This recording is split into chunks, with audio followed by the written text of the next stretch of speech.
Hello, hello. We are back for the fourth episode. I can't believe it's four already. For the fourth episode of Now or Never.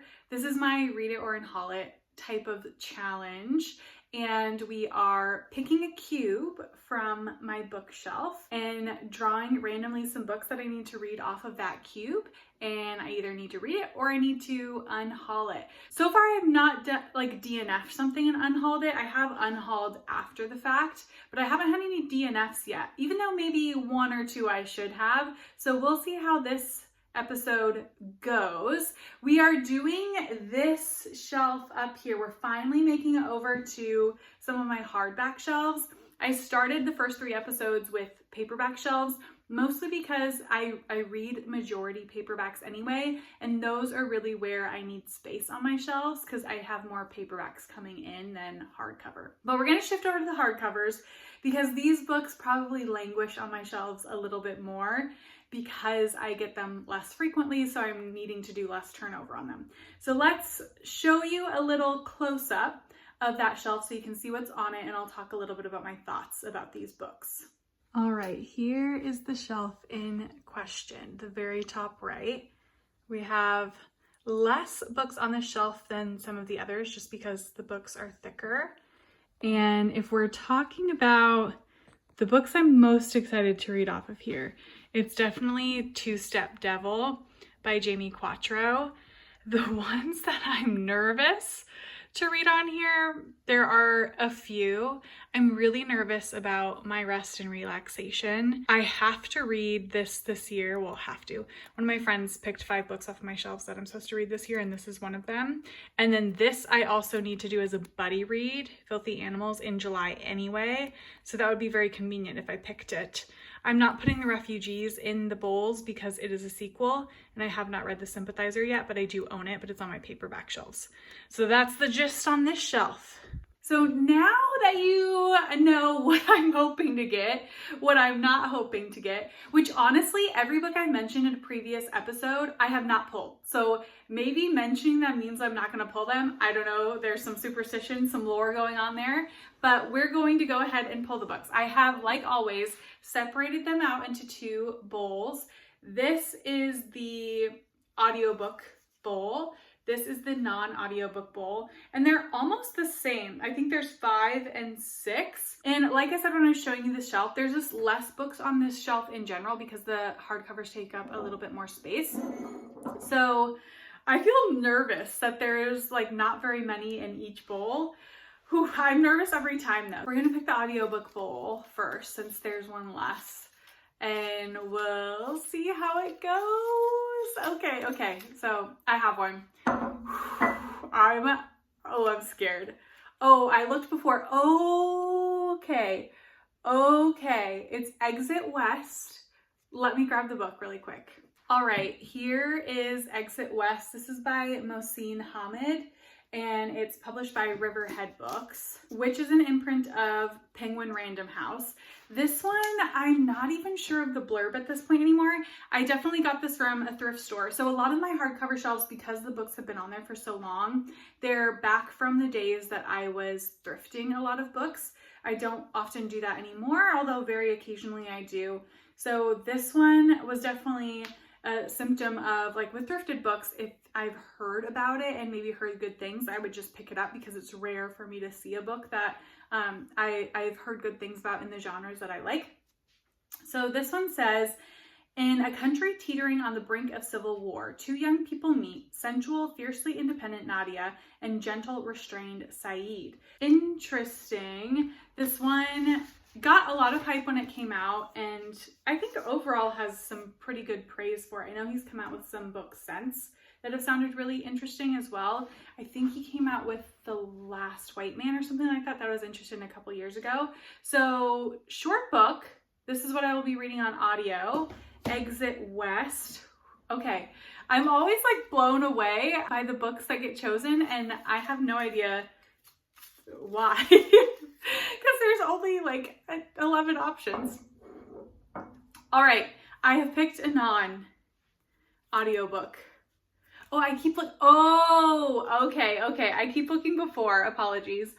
It's On Earth We're Briefly Gorgeous. So I mentioned, it's working out in my favor. I'm nervous, but it's working out in my favor. I mentioned that I am supposed to read this book this year anyway. Here is On Earth We're Briefly Gorgeous. This is by Vuong, also by Penguin. It's just from Penguin. It's not a separate imprint like Exit West is. And this book is so beloved. I'm sure you've heard about this book.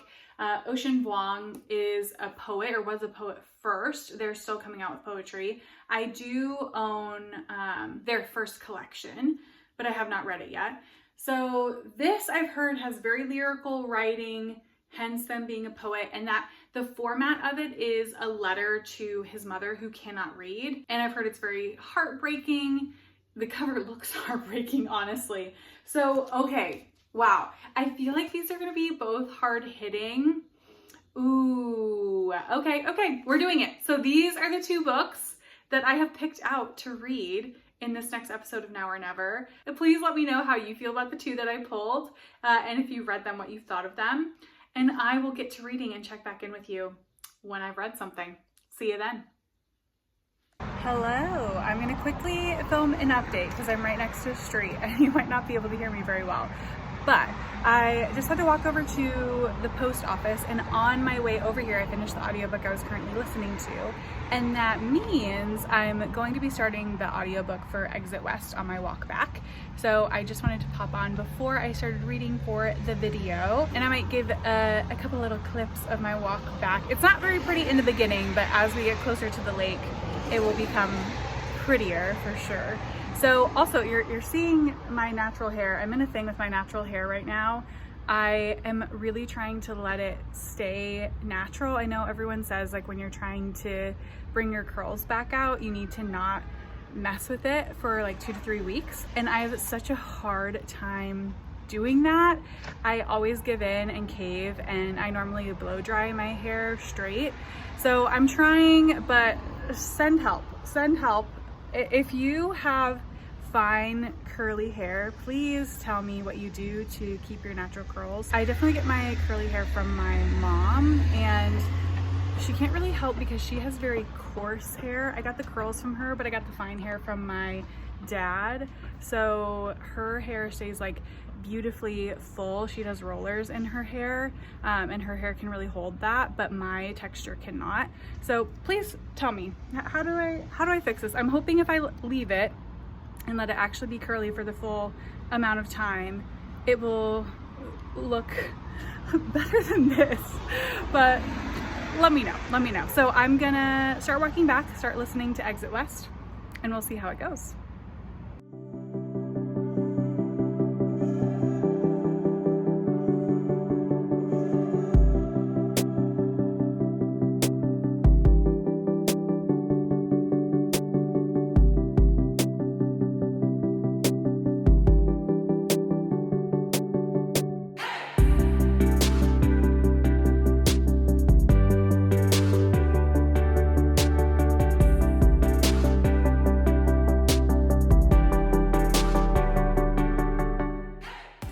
Here to do a check-in because I have in fact finished Exit West. So I know when I last checked in with you about this one, I was just about to start it, and the book is pretty short. It reads very quickly. There's a lot of like spacing between the text, which I love, but I listened to it on audio, so I didn't need it one way or another.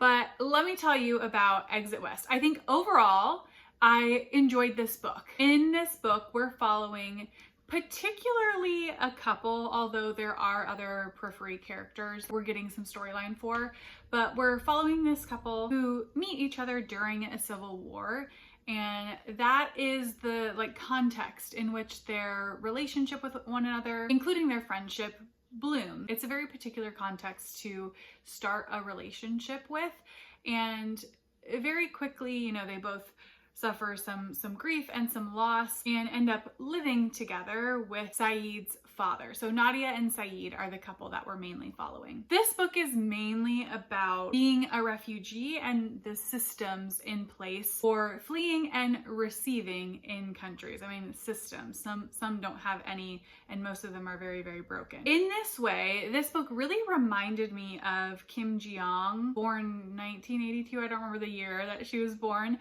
in the sense that it is tackling pretty much one theme very specifically and in a very straightforward manner.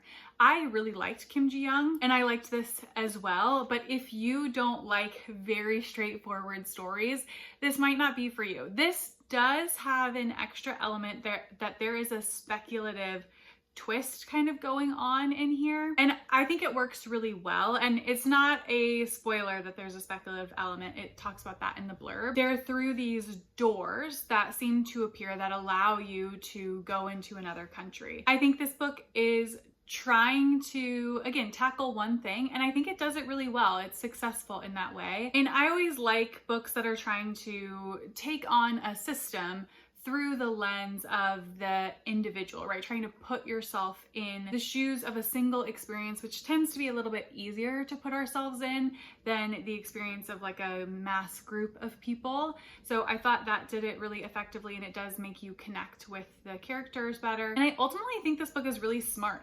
I think the title, I know sometimes I get fixated on title integration. The title integration of this book is so well done. In that way, it reminded me of Enter Ghost by Isabella Hamid, which of course I loved. It was my favorite book of last year. This is doing a similar thing with Exit West by presenting this stage play metaphor for what's going on in the book. And you can see with the speculative element of these doors why it might be called Exit West. You're exiting into a further and further west country. And I think the metaphor of a stage or a play works really well when trying to explore the theme of being a refugee. So ultimately, I thoroughly enjoyed this. I get why it was so popular at the time. This, I think because it's so straightforward, it's not going to be a favorite book of the year, but I thoroughly thought the author did exactly what he was trying to do. And I know I've been interested in some of his more recent titles, and this does make me more excited to pick them up. So if you want to read a story about a complex relationship and all of the nuances that it goes through, if you want to learn more about the experience of being a refugee, and if you enjoy straightforward books that are looking to do a deep dive on one theme, this would be really good for you. I also do just want to mention really quickly that I thought the relationship was depicted very realistically in this, and it is trying to take on like, how does immigrating, and particularly immigrating under duress, impact a relationship? And we get to see that with this couple, and I thought that was fascinating and complex in its own right. So really enjoyed this and would definitely recommend it to people if you've been thinking about reading this. And the audiobook was well done, so I would definitely recommend the audiobook as well. So that is Exit West. I'm going to pick up On Earth We're Briefly Gorgeous soon, so once I pick that up, I will let you know, and hopefully I'll have a little bit more B-roll to share with you as well. So we'll get to that in just a second. Okay, I'm here to give you an update, and I'm laying down because I'm exhausted, but I need to get this update done anyway because I'm very far through On Earth We're Briefly Gorgeous, and I might be about to finish it, so I need to give an update now. So I am on page 150 of this, and I ended up deciding to listen to this on audiobook as well because I found out after I pulled from the bowls that Ocean Vuong reads the audiobook themselves, so I did want to listen to it, and I am really glad I waited to get the audiobook and did it that way. So let me tell you, I mean, if you don't already know, this book is so popular, what this is about. I mean, does this even say it's a novel? It says it's a novel, but how I would describe this book is, here, I'll put it up on me so you can see it. It is really like a remembering. It's a remembering of his life and a number of really meaningful people in his life. And then there's also this like critical commentary that he has now in retrospect as he's going through the memories. So that's what I would describe this book as. This is very lyrical and poetic, which I know a lot of people have said, and I know Vuong is a poet. I read one of his poetry collections earlier in the year. It's very beautifully written, and yeah, I mean, this is hard to say like how much I'm liking it because it's someone's real life, so I don't really want to give like value judgment on it, but I think it's worth reading. I think it's very poignant and a lived experience that obviously is very different to mine, because he's talking a lot about growing up an immigrant, being queer, being a person of color, and I'm appreciating getting to read all of that. I do also think we might be a similar age. There's been a couple references that feel very apt to my own childhood. So yeah, really beautifully written rememberings of their life so far. So I am, of course, like usual, going to be walking to my friend's house. It's Friday, so it's game night. So I'm going to be walking over to my friend's house, and that's why I think I might finish this on the walk there. I don't have much left, so I wanted to make sure I updated you now before I fully finished it. So I'll get you some B-roll of the walk over there because it's a beautiful day, and then I'll do a final check-in once I finished.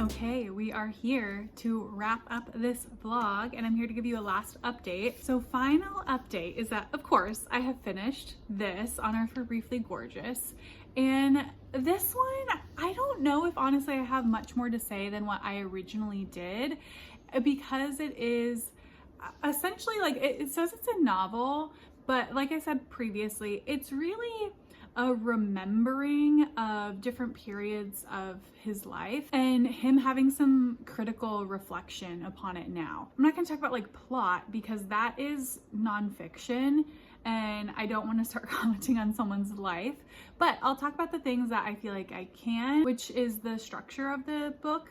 So the structure of this is told in 3 parts, and the first part really focuses on his family, mainly his mother and his grandmother, and the second part focuses on his relationship with Trevor, who is a young adult that he meets when he is also a young adult, and they have a relationship for a long period of time.